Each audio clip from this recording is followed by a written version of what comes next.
Good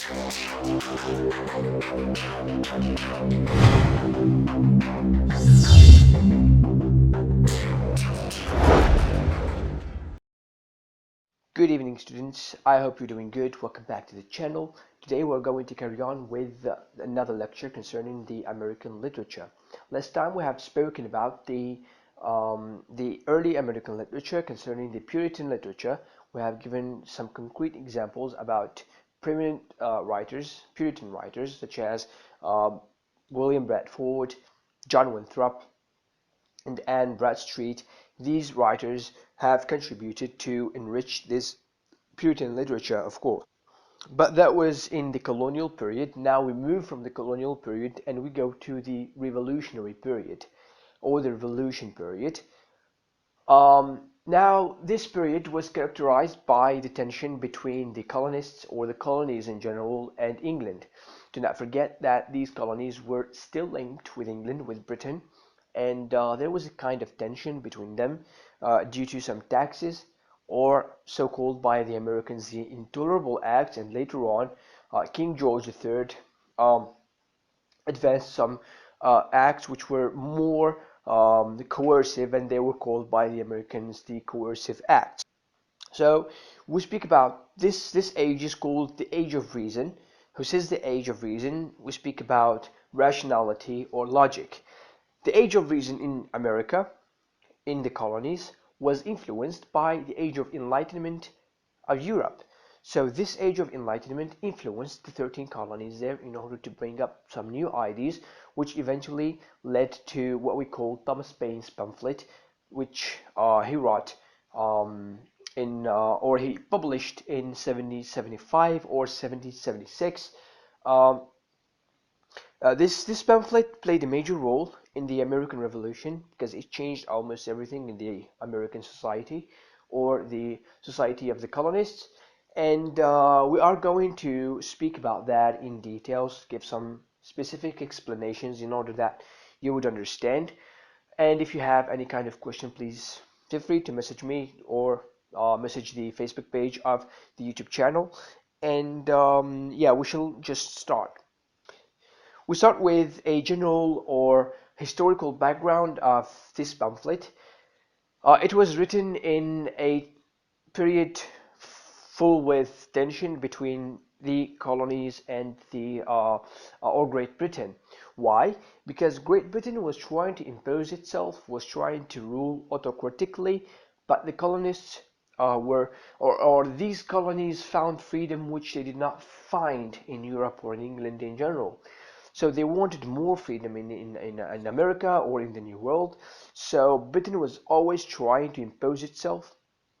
Therefore, the colonists, let's say, rebelled against England.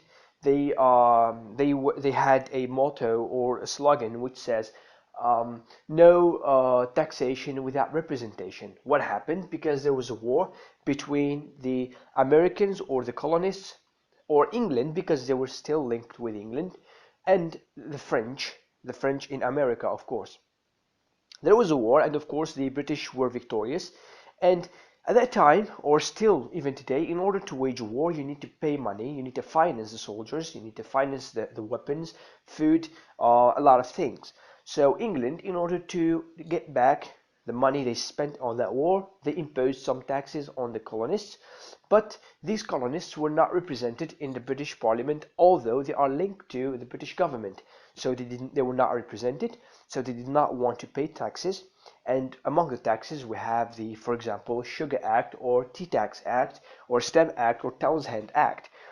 These taxes were not accepted by the colonists. Therefore, there was the beginning of this tension between the colonists and Great Britain. So there was at the end or the second half of the 18th century, and there was something that happened in order to give a small period of peace. With the Townshend Act, it was in Boston. Boston is situated in the north along Massachusetts, and there was something that happened. It was a snowy day. It was snowing, so it was snowing heavily, and the colonists or the citizens were outside in the streets, and they were making snowballs and they were throwing at the royal soldiers. One of the officers gave the order to shoot them, and 3 or 4 Bostonians lay dead on the streets. So England got afraid about perhaps they might rebel now because we are killing them. So they decided to repeal, which means to cancel or to annul 3 of the taxes in order to settle things. But they left a tax that we call the Tea Tax Act. King George said to the colonists, if I cancel the Tea Tax Act, that means you are independent and you are a nation. So we cannot remove all the taxes, we'll just leave just one. But the colonists still, they refused to pay the tax. But still, there was a period of peace between Britain and the colonists until the day came and in which we find the Boston Tea Party. I'm sure that some of you have always or have heard about the Boston Tea Party. In this period, there was a man called Samuel Adams, a very important man in the American history. He took some of his friends, some of his men. Um, they were disguised. They were disguised in Indians outfit in order not to be recognized by the royal soldiers. They went to an harbor where the East India Company, because East India Company at that time was had a financial crisis, so they raised some taxes on the British tea, and the Americans or the colonists refused to pay that tax because they could have had it from somewhere else and cheaper. Even the Americans today, they say it is unpatriotic if you drink tea. So that's why they prefer coffee in general. And yes, so Samuel Adams and his men, they went on a ship, they boarded the ship, and they threw the what we call the merchandise, the British tea, in the ocean, and they refused to pay for it. So Britain, let's say, responded with the coercive acts, and the colonists, when they saw that these coercive acts are not good. But remember, the coercive acts were only on Boston and not the 13 colonies. But still, the 13 colonies stood with Boston because they knew if Boston fell, the turn would be for the other colonies. So they stood, they were with Boston. They were able to defend Boston. So what did they do? There was the first Continental Congress. Every colony sent delegates in order to represent the colony and to try to find a solution about this problem. And they found a solution, which is to write their grievances and send them to the king in England or the British people. They did so, but the king of that time is George III, who is also called by the British people the Mad King, because he's the one who lost 13 colonies eventually. And the Mad King, or George III, in order to try to have a debate, a conversation, a peaceful solution to this problem, he sent troops, he sent soldiers in order to go to America and use force in order to settle things. And of course, the colonists did not like it. So once they got to America, there was a place called Lexington in 1775. They met with the American militia or the American freedom fighters, sorry, and that was the first battle of the American Revolution, and the American blood was spilled. Meanwhile, there was the pamphlet of Thomas Paine, which was published either on 1775 or 1776. In order, this pamphlet was so important, or it is still important, or maybe the most important document in the American history. Why? Because this pamphlet played a major role in praising patriotism. What do you mean by that? Patriotism. So if you are asking the exam, for example, what is the purpose of writing this pamphlet? What is the effect of this pamphlet? You might say this because in America at that time, some of the people wanted independence and some others did not want independence. Those who wanted independence are called patriots, and those who did not want independence, they are called loyalists.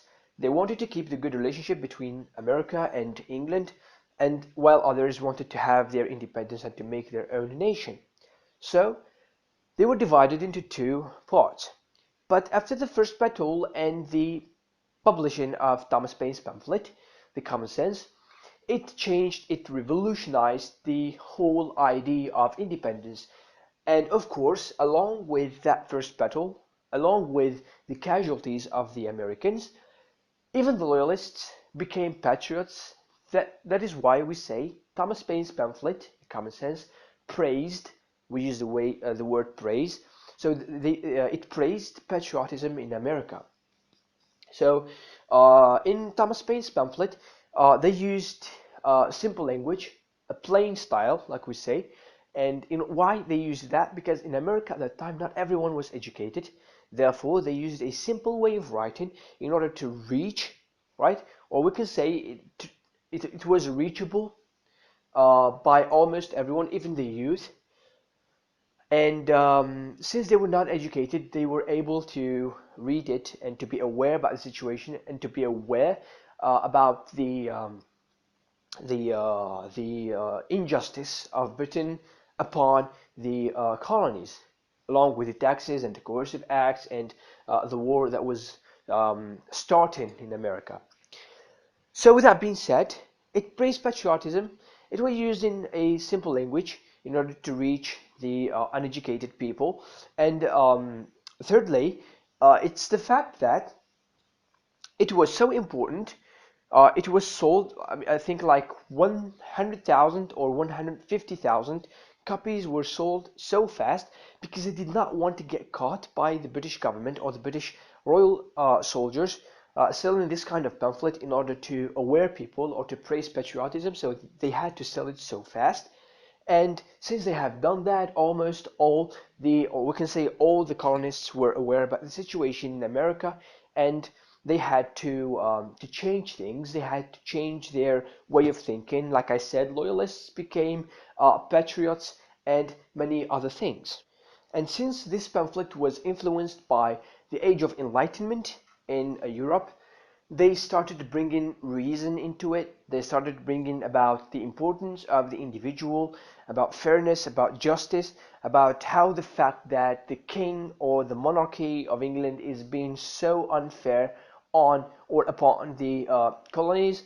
And yes, he said, if I remember well, or paraphrasing, just paraphrasing, he said, how can a how can a island govern a continent?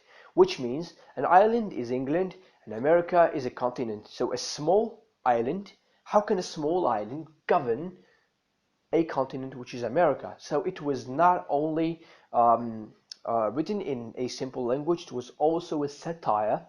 You know, to satire someone is to speak bad things about them.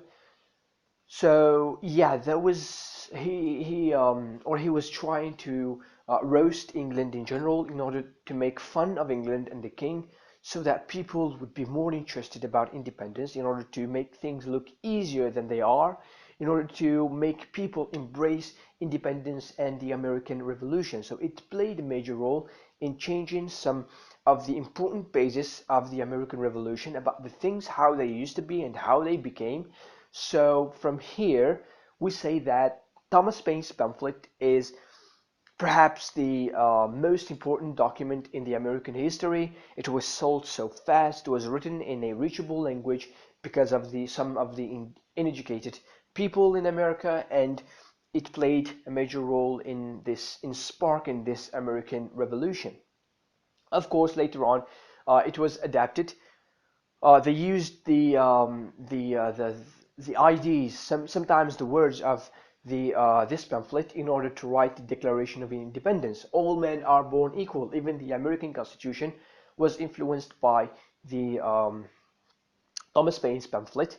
And I think that's it about Thomas Paine's pamphlet. And you can make some extra research about it. And if you have more questions about the Age of Reason, for example, feel free to message the Facebook page, which I'm going to leave in the description below. Otherwise, I tell you, see you next video. Peace.